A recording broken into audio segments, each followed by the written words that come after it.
This is Stefan Stanford with Suzanne Duclos from Before It's News and All News Pipeline. And we're honored to have the opportunity today to talk to Dr. Jim Willie, editor of Hat Trick Letter and founder of GoldenJackass.com. Welcome, Dr. Willie.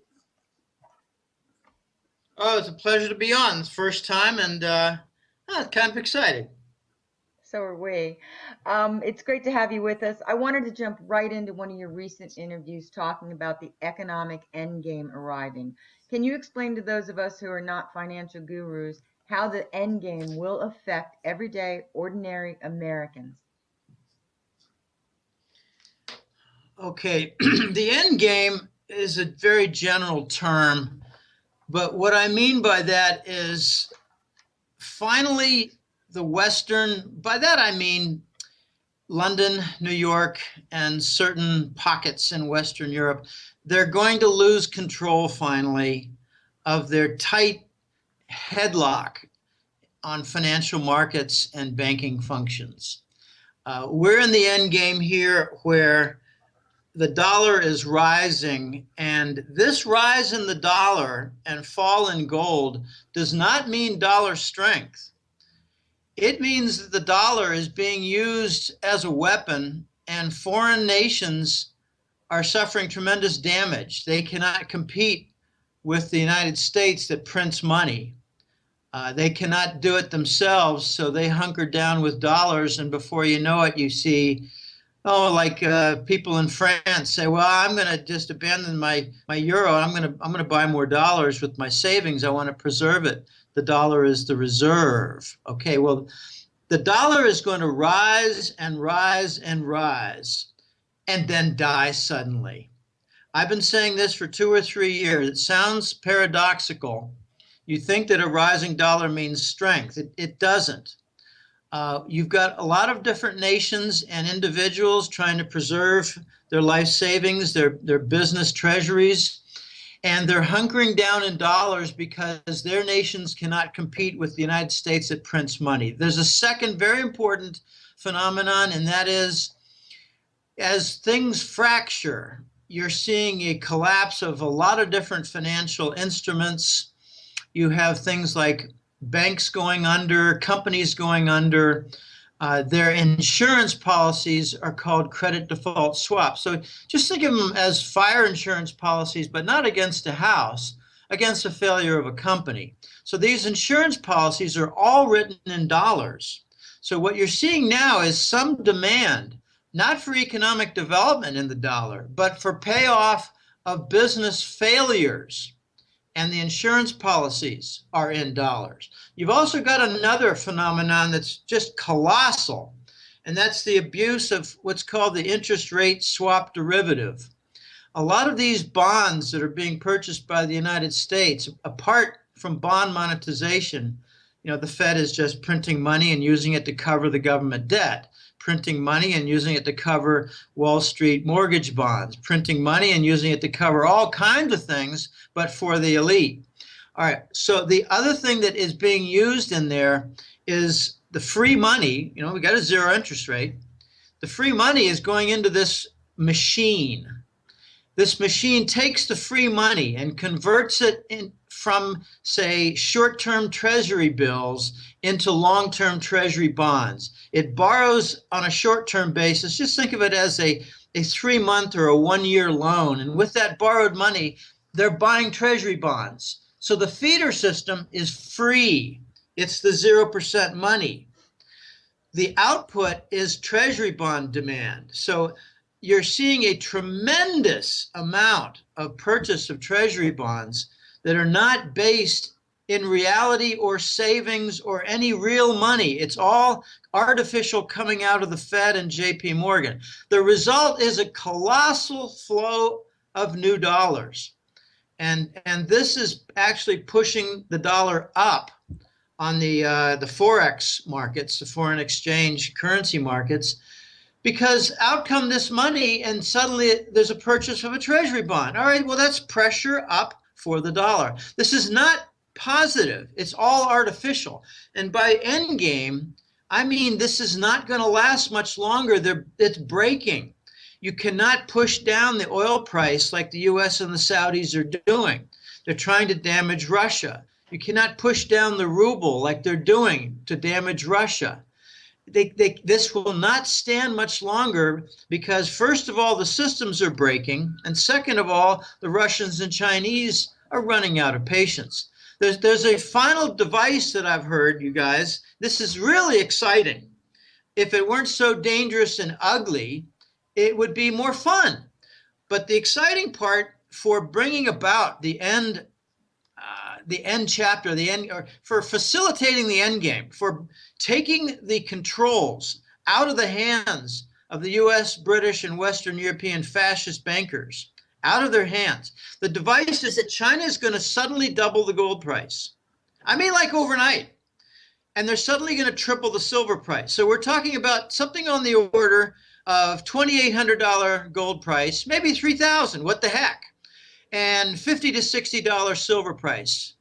It's not clear exactly when, and it's not clear exactly what the prices are going to be, but I'm told that the project has already been decided.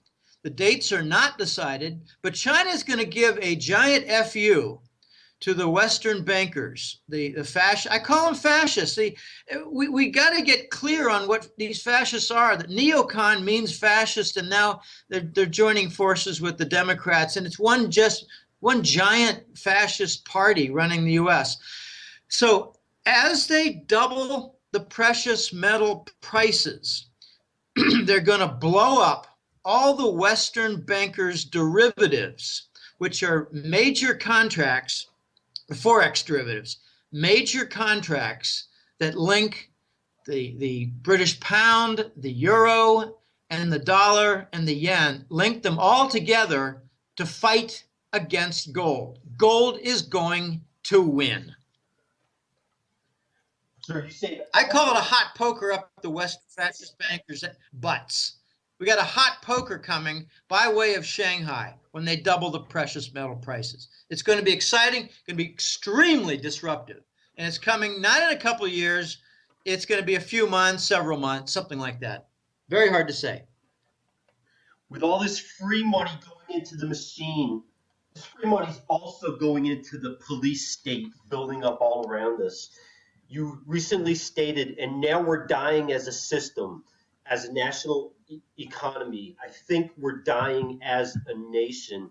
It's pretty clear to those of us who are paying attention that with this economy collapsing, there's no way to save it. Is there any way to save what most Americans really care about, freedom in America?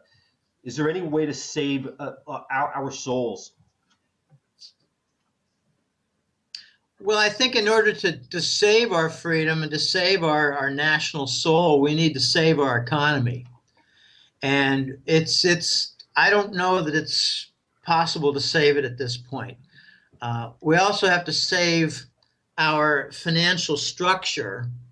And the only way to do that is to liquidate the evil, corrupt, insolvent big banks.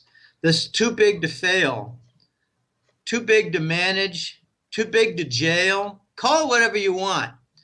But these banks hold the power. JP Morgan is kind of a partner to the Fed. They've got an underground tunnel. They exchange gold. These big banks are a crime syndicate. They're not going to permit their own liquidation. So if you want to save the national soul, you need to integrate the gold standard because the dollar has turned cancerous. You cannot print 50, 60, 80 billion dollars a month, as the Federal Reserve Central Bank is doing, without very harsh consequences, not only to the global and U.S. economy, but also to the faith and trust in the system of all the currencies.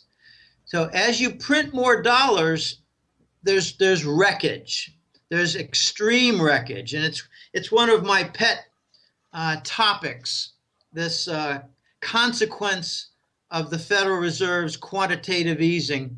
You know, for those not really sophisticated, what we've done is we've realized that the government has annual $1 trillion deficits.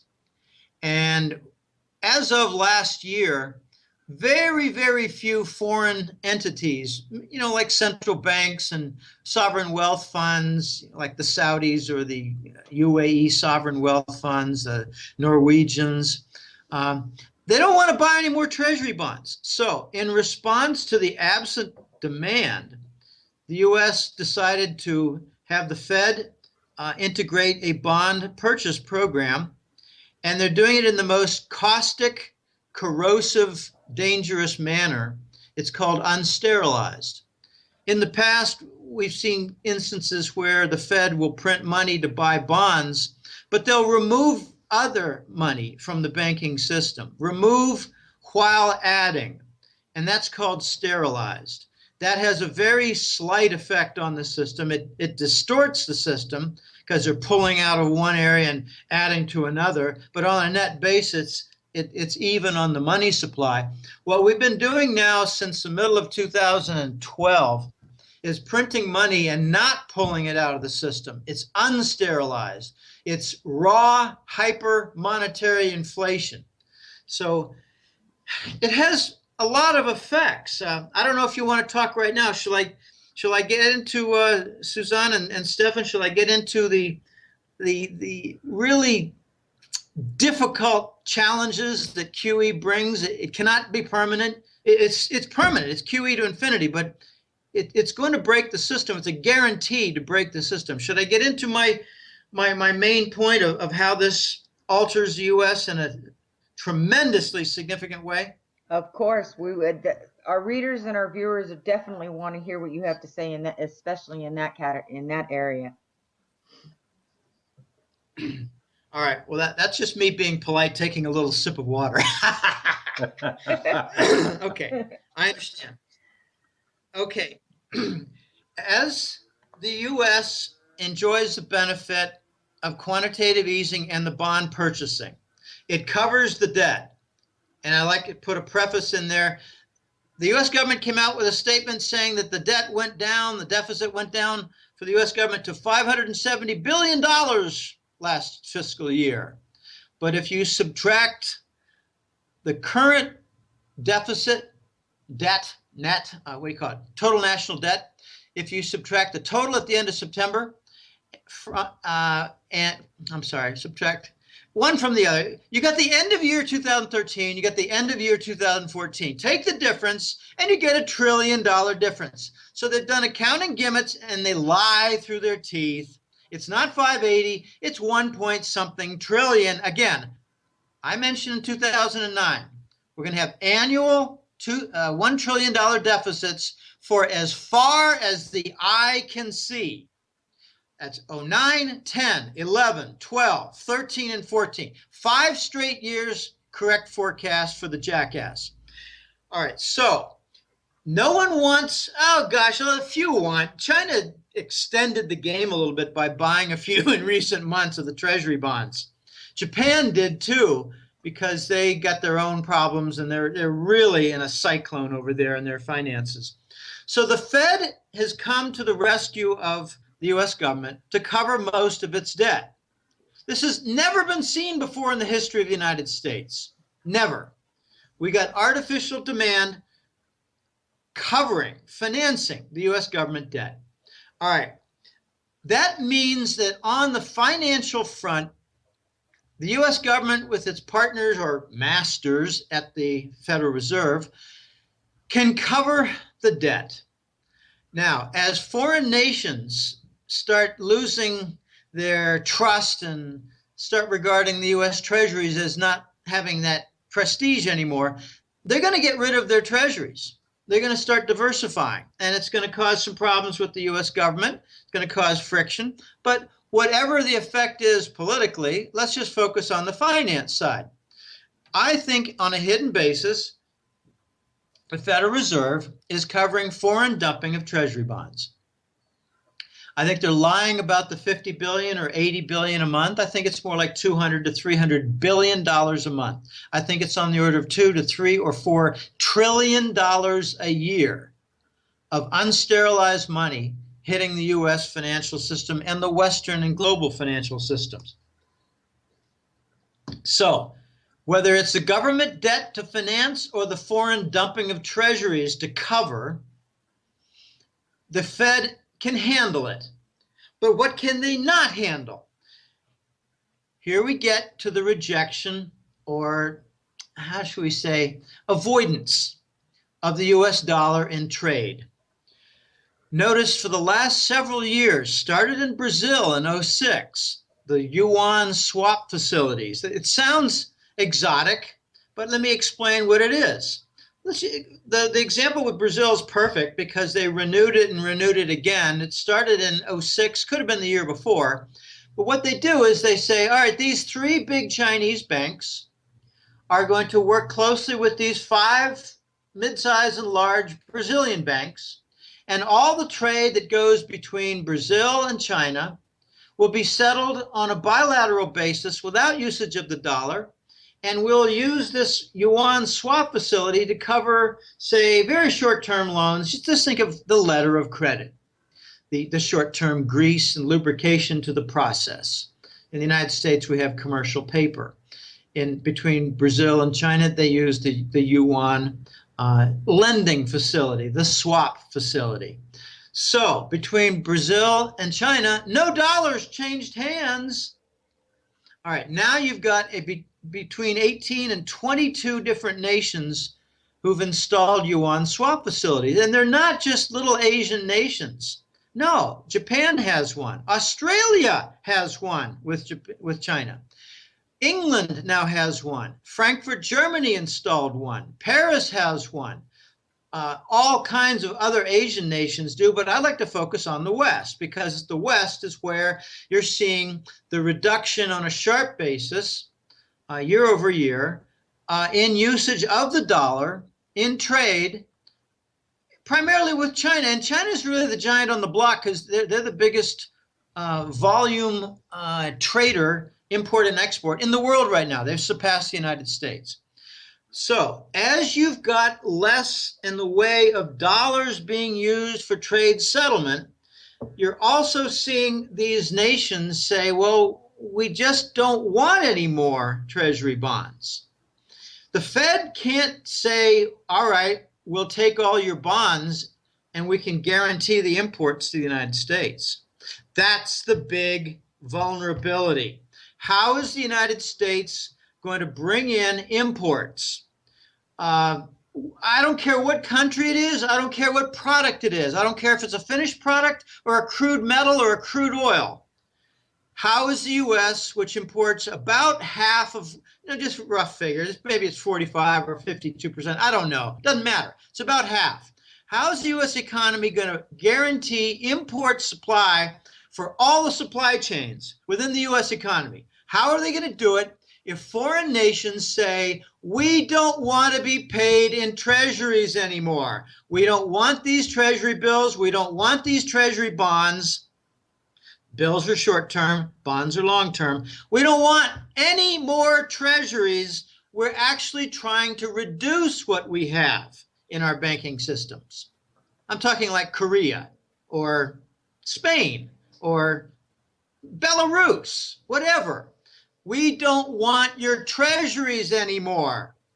How is the U.S. going to supply itself from imports? That is the breaking point for the U.S. economy, and the Ukraine war is only accelerating this because Russia and China are really not going to trade much anymore in the dollar. And as Russia and China trade less in the dollar, all their partners are going to trade less in the dollar. So all bilateral Russia trade, all bilateral China trade, like India and Russia, like India and China, they're not going to use the dollar anymore. As this aversion to the dollar takes place, aggravated by the Ukraine war, you're going to see these nations develop a very strong unwillingness to take more treasuries from the United States to cover the bills on imports to the United States. And you get a breakdown of the dollar. That's what's coming. And I think the resolution is going to be the launch of a new dollar. They're calling it the Treasury note dollar as opposed to the current federal note dollar. Take a look at your dollar bill. the $20 bill, $10 bill, it says Federal Reserve note. They're going to go away. You're going to be replaced by what's called a Treasury note dollar. I'm calling it the Scheiss dollar. That's German for shit. This Scheiss dollar is going to be different. It's going to be devaluated out of the gate. I'm hearing 30%. When you have a 30% devaluation, take your 7 over 10, invert it 10 over 7, and what you get is a 40% increase in all imports. You get a 30% devaluation of the dollar, results in a 42% increase in the price of any import. I'm talking about Toyota cars. I'm talking about German cameras. I'm talking about Japanese construction equipment. I'm talking about all the imports. Suddenly, the United States is going to find itself in a very awkward and dangerous, vulnerable position. With the devaluation, they're going to have to resort to their own fundamentals. Remember the $1 trillion deficit. They're going to have to address the $1 trillion deficit, or else they're going to have a devaluation of the new dollar of 10, 20% every single month. This is shocking. It sounds like it's not credible, not believable. It can't happen. When the foreigners stop accepting treasuries, that's exactly what's going to happen. They will not be able, the U.S. will not be able to use its dollar anymore and pay with treasuries. The new dollar will stand on its own merits, and it has none. We have inadequate industry. We're outsourcing too much. It was a deadly, suicidal path that started in the 1980s. Let me give you an example of how pernicious this effect will be. It's two things: pensions and output diversion. We've got about $17 trillion in pensions in the United States, pension funds. I think 2 or 3 trillion of it is IRAs and 401ks and KIOs. I believe all of them will be forced into treasury bonds for investment to cover some of the debt. They've got to cover $1 trillion deficit for the U.S. government. So what's the annual increase, the increment to the personal pension funds of IRA, KIO, and 401k? I think it's on the order of $300 or $400 billion a year and going down. So they're going to lock in that, force the American citizens to invest in the broken U.S. government debt system. All right, that's just one little piece. The bigger piece is much uglier and has to do with shortages. If the United States has a lot of farm output, they're likely to say, well, the government's likely to say, we really would like you to divert 30 or 40% of your farm output for more exports because we really need that extra money to balance off our current account deficit, which goes together with the government deficit and goes together with the trade deficit. The overall end of the calculation, bottom line net, is your current account deficit, because that's your trade deficit of goods and services. And then it factors in all the financial things like foreigners buying property, foreigners buying our bonds, whether they're treasury bonds or mortgage bonds or corporate bonds or whatever. So the net is the current account deficit. The U.S. must address their current account deficit, which is on the order of $500 billion a year. They will do that by diverting industrial and agricultural output so that we get shortages in the United States. If you think I'm crazy, take a look at Venezuela. They did a 30% currency devaluation followed by a 40% currency devaluation, both in 1 year. That's 75% compounded. All right, so 75%. That's 25 over 100. Flip it, it's 100 over 25. So imports are now 4 times more costly, 300% price inflation for imports in Venezuela. And what's their reaction? They're exporting more oil, they're exporting more beans, they're exporting more rice, and they have shortages of all three. Okay, that's my little explanation of what's coming to the United States. The QE, the Fed, can cover the bonds. They cannot force foreigners to accept more treasury bonds, and the United States is going to run out of alleyway and can no longer rely on the dollar anymore. The dollar is going away. Which that brings that. If you're not shocked, I'm sorry. Go ahead. Go ahead. Well, that brings. No, I'm just going to say, if you're not shocked, I'm just going to say, if you're not shocked, you're not paying attention. Oh, I am shocked, and that brings us back to the original question that I asked, and you just gave the exact answer. You're saying we're going to see these shortages. So basically, when the dollar goes, I mean, face it, we pay out so much in welfare. That's going to go. We're going to see food shortages. We're going to see shortages of almost everything right here. That's how it's going to affect the everyday American. Are we going to see riots? Are we going to see total chaos? I think so. That's why they're militarizing all the police forces around the country.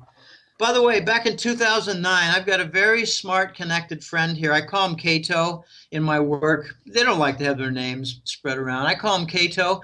Cato told me in 2009 that the Obama administration, one of the first acts and deeds for change you can believe in, was to set up a $230 billion budget with Homeland Security to supply militarized weapons to states and local police authorities across the 50 different states. They knew what's coming. They know the chaos is coming. I think the chaos is going to come in 3 areas. I've said that the shortage, they're going to come where you're going to have violence where the shortages appear. I've been saying for 3 years, you're going to see shortages of gasoline and diesel. So gas stations. You're going to see shortages in the supermarkets for food. You're going to see shortages of cash in the ATM machines. So in all 3 sites, expect to see violence. Expect to see gasoline stations blowing up, the fireball reaching 200 meters north, upward. The violence is going to be horrible, and we're probably going to get at least some martial law. Now, I've got an example of something in Costa Rica. We have a new president here. I don't want to get into a lot of details for this country because I live here. I don't want to insult it and get into trouble. But as of May and June, a new president is in the country of Costa Rica, and he's got a couple policies. He's got a little bit of a socialist background, but he's a good guy. He seems to be an honest fellow, and he has a nice smile. And he has a very nice suit. That goes over well, but he talks about fairness a lot. What they're having to do is trying to reduce the Costa Rican government budget deficit.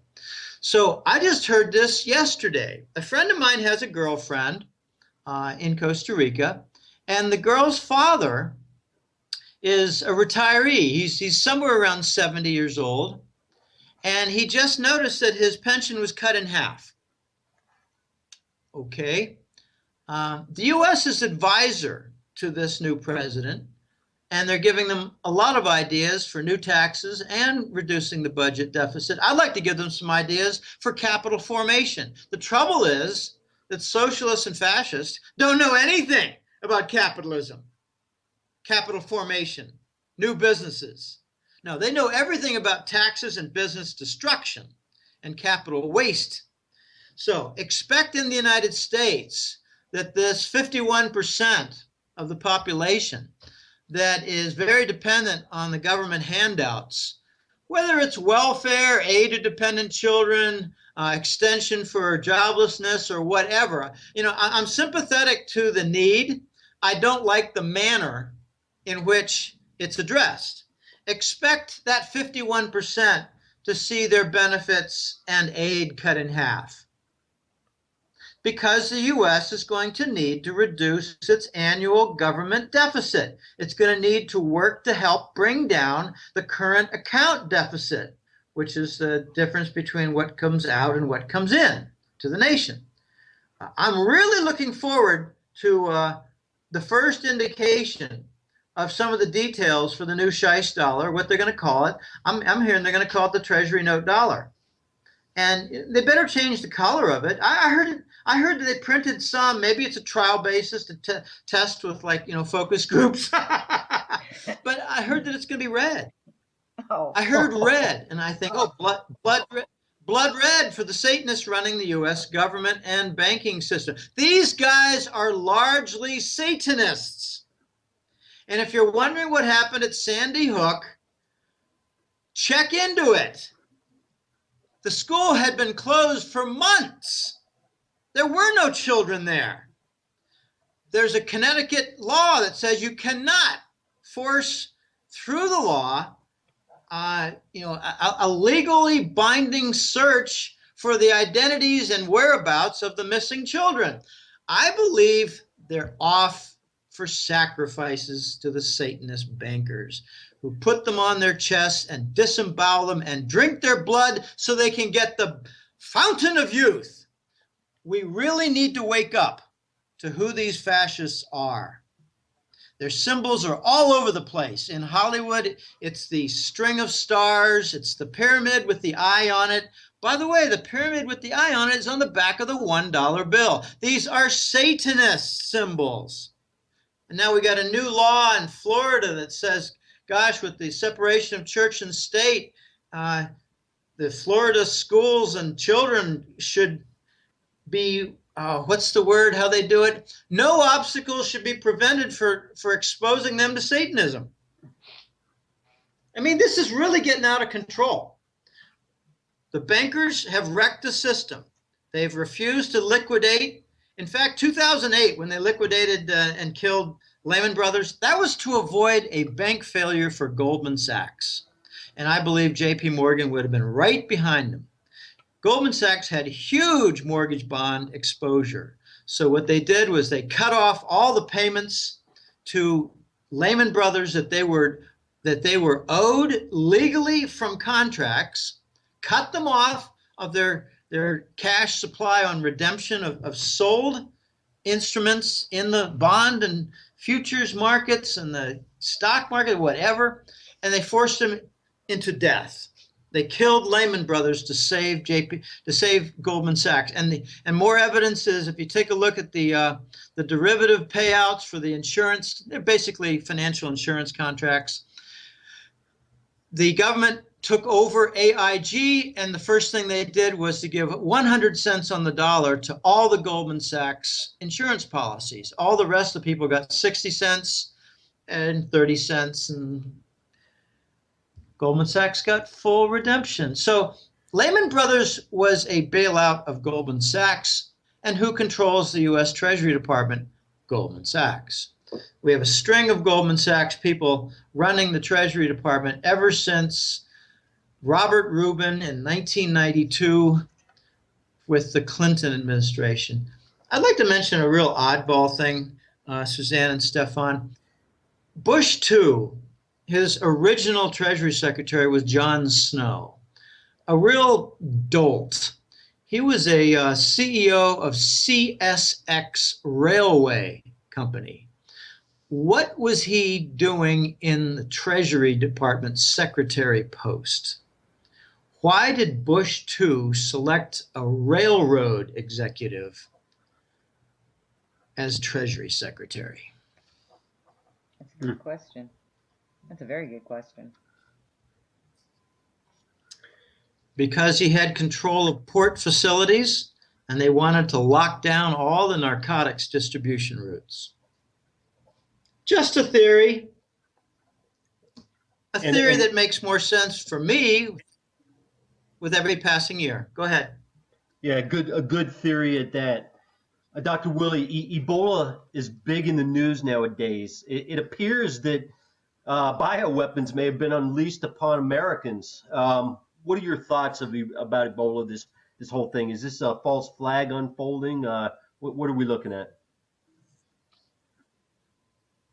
Well, the false flag is a general term nowadays, being used a lot, but I think that certain agencies that operate out of Virginia as part of the U.S. government. I think they're responsible.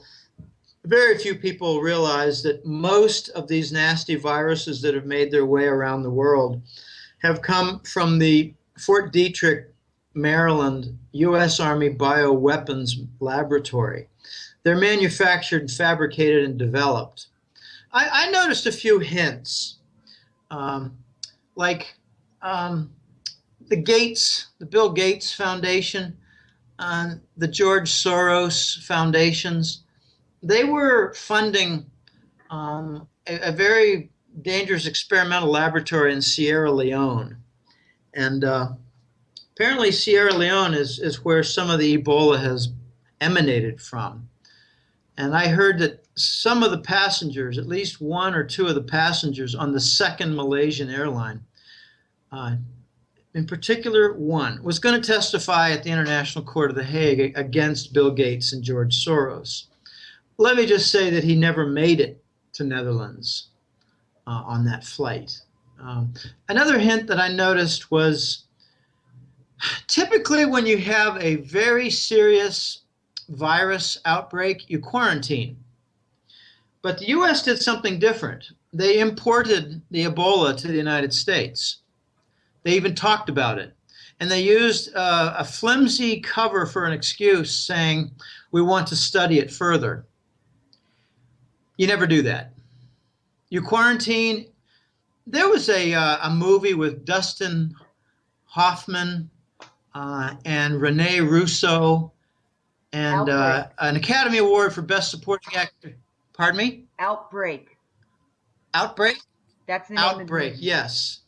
Well, the movie got a Best Supporting Actor Oscar for Cuba Gooding Jr.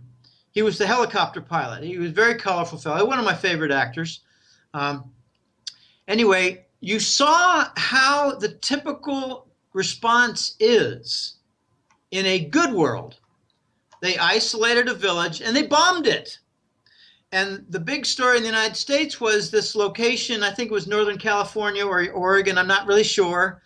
The big race was, well, let's find this damn monkey and let's fix this and get a vaccine, not a vaccine, but a serum to cure it quickly so we don't have to bomb the village. We're not doing that. We're spreading it. And we're spreading it through vaccines. I got a quick story. I know I'm getting a little long-winded in some of the side stories, but in Costa Rica in 2008, I told my new girlfriend, and she didn't have a lot of trust in me. She knew that I was, working as a gringo on this financial thing that she didn't understand, a newsletter, and gee, what's that all about? But I told her, tell all of your 7 aunts and all of your 4 uncles not to take the swine flu vaccine. They were told by their school officials and the government here, take the vaccine. Well, word got out to about, I think it was 14 different little cousins and nieces and nephews. And when you have so many aunts and uncles, some of them are older and some of them are younger, but the little kids, they're either cousins or they're nephews and nieces. It's pretty funny. She's got an aunt who's only 7 years older than her, and they're like sisters. But it's funny. But I told her, okay, I rounded up 2 or 3 of the aunts that I had met, and I said, look, I'm just dead serious. This vaccine is not what you think. This is not good. Don't take it. Look around you. You don't know anybody who's got this disease, so there's no great need for vaccine. And what happened was I heard 2 years later, all 14 kids that were warned and did not take the vaccine have no problem at all. One kid, it was reported, it's an aunt that they don't have much contact with, and one of her kids is 12, and different father. It's messy. It's so not really connected to the nuclear family so well. She's got a mysterious brain disease that the hospitals cannot figure out. I told the aunts to tell this woman, the mother, to look into Guillain-Barré syndrome, which is laced in with the other diseases. in the swine flu vaccine. It killed over 30,000 Americans, most of them in the South and most of them black.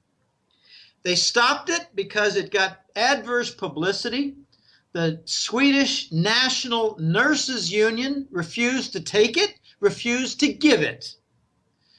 And it just got more and more nasty publicity. And so what does the U.S. have now up its sleeve? Something even more potent. And to close this topic that's quite dangerous, actually, let me just point out that this is a fabricated virus. It's a super virus. It's not like the standard Ebola, because the Center for Disease Control in Atlanta has a patent on it. There's money to be made with the vaccines, especially if the vaccines contain the disease, so that more vaccines will be called for and more treatment. This is how you get epidemics. And I'm hoping it has the same fate and outcome as swine flu. Some victims, but it got aborted. I'm hoping that happens. Why on earth would the U.S. official agency have a patent on Ebola? And, you know, take a look at the porous southern borders of Texas, Arizona, New Mexico, California. All right, we've got someone who just died in Texas, I think it was. Cases being cited now. Are these Mexicans coming across the border with lots of diseases? Hell yes. Is that the plan? I don't know, but how about if we use inductive reasoning? If they wanted to stop it, wouldn't they close the borders more? Exactly. Exactly. Couldn't have said it better. Well, the super viruses, the vaccines, and all of that are, well, there's enough to do a whole other show on that, because we have the EV68. People are suffering polio symptoms, and there's a lot of evidence out there showing that all these kids have been vaccinated. So that's enough to put in another whole 40 minutes. Maybe we can have you back for it. I want to thank you. I'm not an expert in it, so I wouldn't. I'm not an expert in that, so I wouldn't accept the invitation. Okay. True. But you've made some very good points, and each one of them are very valid. So we do thank you for at least delving into that and for answering our questions and being here with us. Our readers love you, and this is going to be an excellent article and video. Thank you again. Thank you so much, sir. It's been wonderful having you. Okay, it's been my pleasure, you guys. I hope to be on again sometime. Let's let some time pass, because I guarantee you, in 2 months, the landscape won't look the same. It won't look better either. It'll look worse. It looks that way. Okay.